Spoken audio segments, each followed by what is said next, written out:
Bonjour aux élèves de seconde I et J qui vont poursuivre l'année prochaine en enseignement de spécialité mathématiques en première générale. J'ai fait récemment 2-3 vidéos, 4 vidéos exactement sur le cours à propos des fonctions de référence. Il est temps maintenant de s'entraîner avec le cahier d'exercice.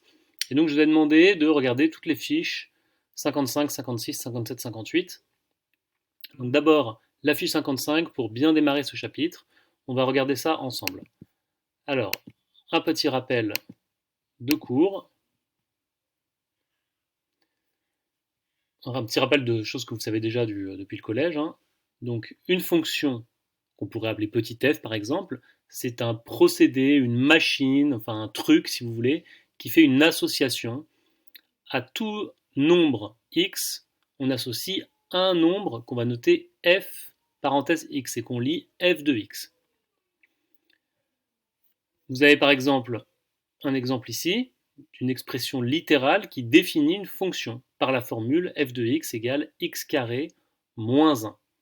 Ça veut dire que quand on connaît la valeur de x, on peut calculer l'image par la fonction f avec cette formule. On peut aussi définir une fonction à l'aide d'un graphique où on voit ici la courbe de la fonction. En abscisse, on a les valeurs que peut prendre la variable x et on regarde en ordonnée sur la courbe les images de ces valeurs. Donc là, par exemple, l'image de moins 1, c'est 1.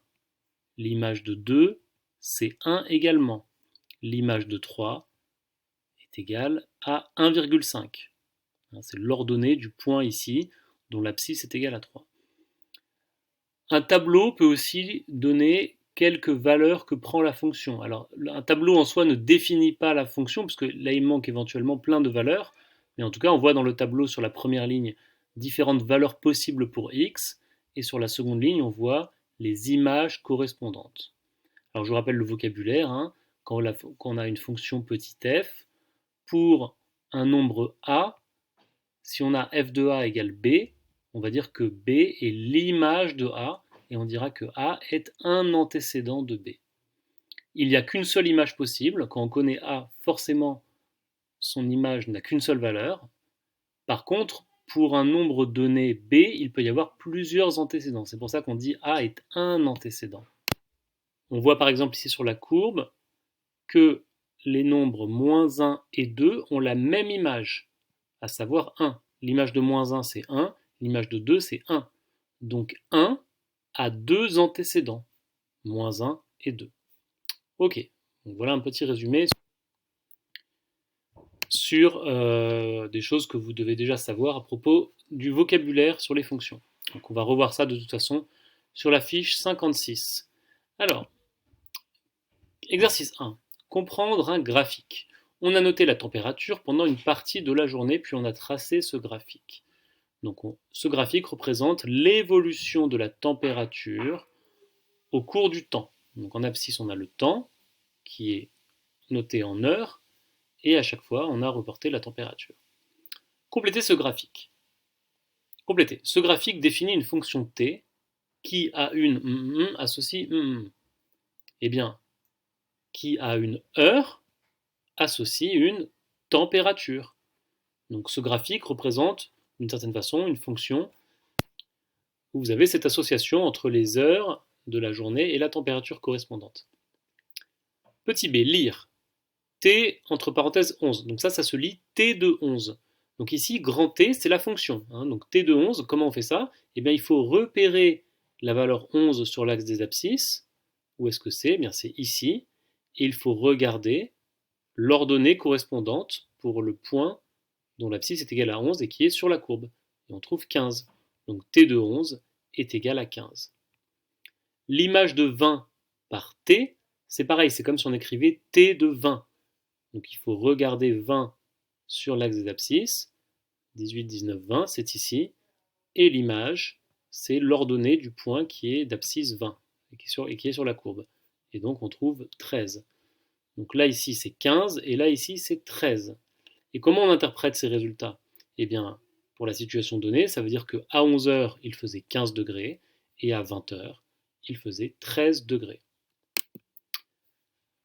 Voilà, j'ai fait apparaître le corrigé. On va lire ensemble la correction de la question C. Lire les antécédents de 13 par t. Et vous voyez les antécédents, parce qu'il peut y en avoir plusieurs.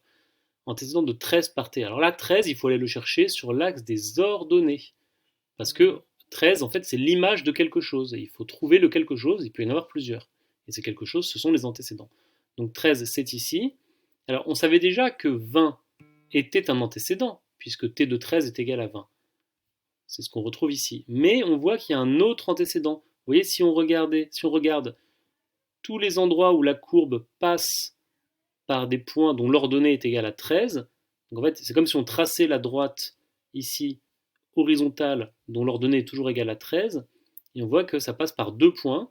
Il y a le point déjà ici dont l'abscisse c'est 20, mais il y en a aussi un autre ici, c'est le point dont l'abscisse c'est 10. Donc on a deux antécédents, 10 et 20. 10 et 20, ce sont deux nombres qui ont l'image 13 par la fonction t. Regardons l'exercice suivant. Il s'agit de lire des images ou des antécédents. Donc on a encore une fois un graphique qui définit une fonction, f. Donc c'est le même principe que l'exercice d'avant, hein, c'est assez facile. Donc f de 2, c'est quoi? Alors là, il y a deux points, mais on pourrait mettre égal. Hein. F de 2 égale, eh bien, on regarde 2 sur l'axe des abscisses. Ah, 2 est ici. Et on va chercher le point de la courbe dont l'abscisse est égale à 2, c'est celui-là, et son ordonnée c'est 1. Donc f de 2 est égal à 1. L'image de 3, c'est pareil, c'est comme si on regardait f de 3, l'image de 3. Donc on regarde 3, on regarde l'ordonnée du point sur la courbe, et c'est égal à 2. Donc f de 3 est égal à 2, l'image de 3 c'est 2. L'image de 2 c'est 1, l'image de 3 c'est 2. Ensuite on demande l'antécédent de moins 1. Alors on nous dit l'antécédent, ça sous-entend qu'il n'y en a qu'un seul, on va vérifier ça. Alors là, le moins 1, il faut, comme on cherche un antécédent, il faut regarder moins 1 sur l'axe des ordonnées. Où est-ce qu'on a moins 1? Moins 1 est ici. Est-ce qu'il y a un antécédent? Eh bien, il faut regarder des points éventuels dont l'ordonnée est égale à moins 1. Eh bien oui, il y en a un ici, il n'y en a qu'un seul, c'est ce point-là, et l'abscisse correspondante, c'est 1. Donc il n'y a qu'un seul antécédent à moins 1, c'est 1. Les antécédents de 1. Donc là, il faut regarder 1 sur l'axe des ordonnées, et on voit qu'il y a deux points qui ont l'ordonnée égale à 1, donc il y a deux antécédents, 0 et 2. Et enfin, les nombres x tels que f de x égale 2, eh bien, cette question-là qui a l'air compliquée, c'est exactement comme si on demandait de trouver les antécédents du nombre 2. On cherche les x dont l'image vaut 2. Bah, ce sont les antécédents. Donc f de x égale 2 revient à chercher les antécédents du nombre 2. On regarde les points de la courbe dont l'ordonnée est égale à 2. Il y a celui-là, et les abscisses correspondantes, c'est moins 1 et moins 3. Donc on a deux antécédents, on a deux nombres x, tels que f de x égale 2, c'est moins 1 et moins 3. Ah, j'en ai oublié un, excusez-moi. Moins 1, moins 3 et 3. J'ai oublié le point qui est ici. Je suis allé trop vite. On a effectivement ce point-là, dont l'ordonnée est égale à 2, et donc ça nous donne un troisième antécédent qui est 3. Donc il y a trois nombres x qui vérifient ça. Voilà, vous avez ici tout le corrigé. Passons à l'exercice suivant.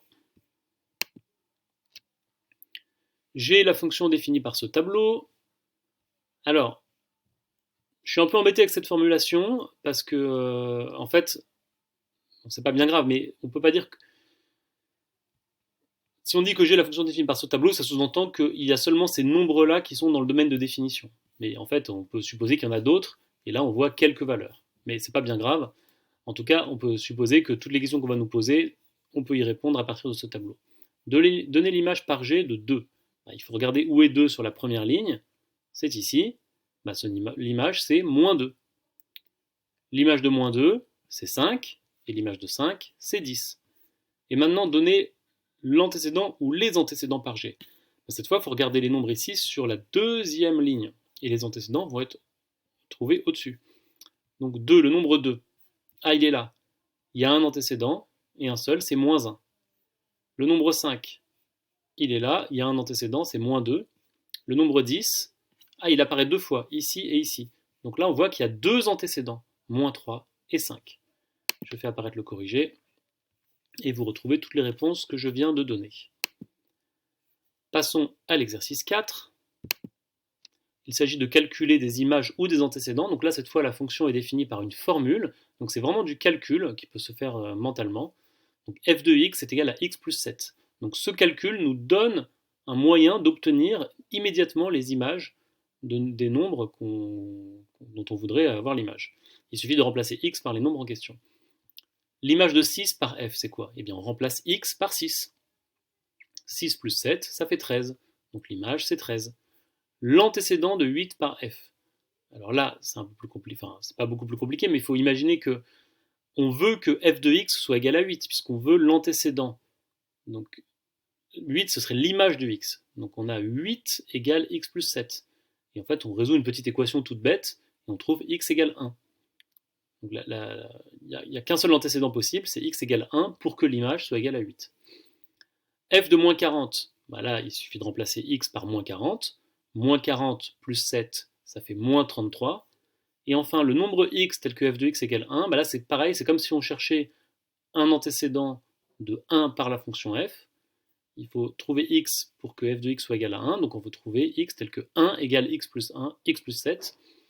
Et en faisant passer le 7 de l'autre côté, attention, quand on fait passer l'autre côté, on fait moins 7. 1 moins 7, ça fait moins 6. On trouve x égale moins 6. Voilà, tout ça peut se faire mentalement, ou enfin au moins le premier. Bon, en fait, tout peut se faire mentalement. Normalement, il n'y a pas de souci. Voilà. N'hésitez pas à mettre pause, à revenir en arrière, à poser des questions sur le groupe pour tout ce qui ne serait pas clair.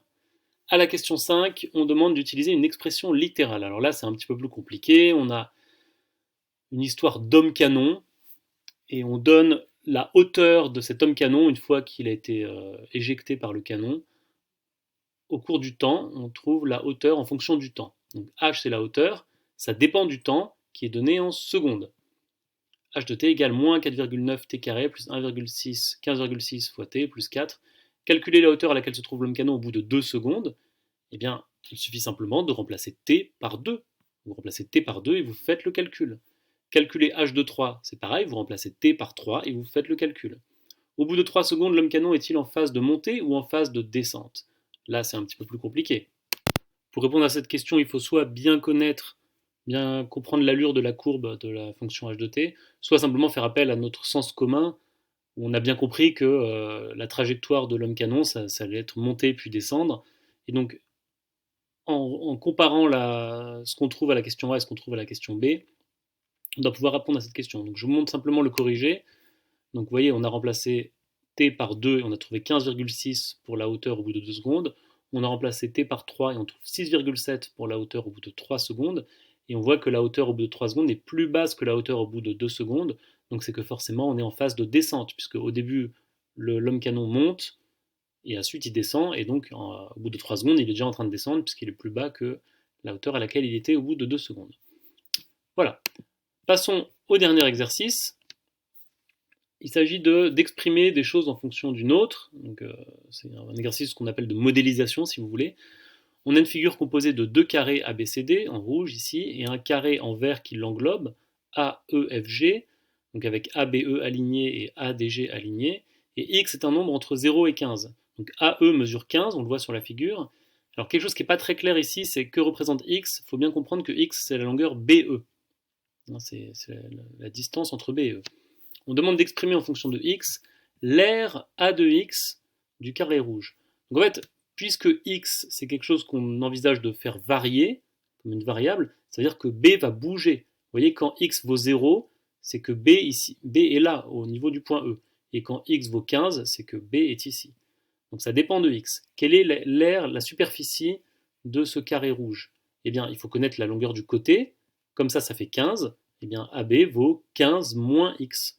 Et donc, la surface, c'est 15 moins x au carré, le tout au carré. Mettez bien des parenthèses. A de x égale 15 moins x avec des parenthèses au carré.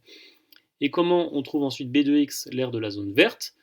Eh bien, le carré total fait 15 fois 15, 15 au carré, et il faut retirer la partie rouge. Donc 15 au carré moins 15 moins x au carré. Voilà, c'est ce que je disais, 15 moins x au carré avec les parenthèses pour la question A, et 15 carré moins 15 moins x au carré, 15 carré c'est 225, moins 15 moins x, le tout au carré avec les parenthèses. Voilà. Bon courage.